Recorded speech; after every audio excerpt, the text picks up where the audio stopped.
सिल्लोड नगर परिषदेने सिल्लोड शहरातील ड्रेनेजचे दुर्गंधीयुक्त पाणी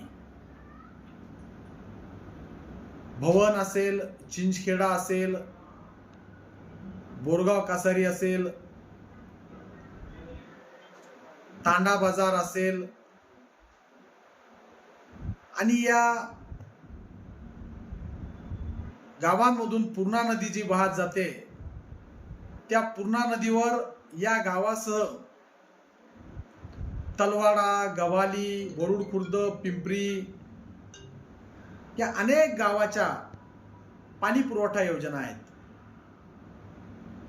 सिल्लोड नगर परिषदेने हे दुर्गंधीयुक्त पाणी आणि ड्रेनेजचे पाणी या नदी पात्रात सोडल्यामुळे या सगळ्या गावांच्या पाणी पुरवठ्याचा प्रश्न अत्यंत गंभीर झालेला आहे. या गावांना दुर्गंधीयुक्त पाण्याचा पाणी पुरवठा अक्षरशः या नदी पात्रामध्ये पाणी सोडल्यामुळं या गावांना या दुर्गंधीयुक्त पाण्याचा पुरवठा होत आहे. आणि या ड्रेनेजच्या पाण्यामुळं या सगळ्या गावातील स्थानिक नागरिकांना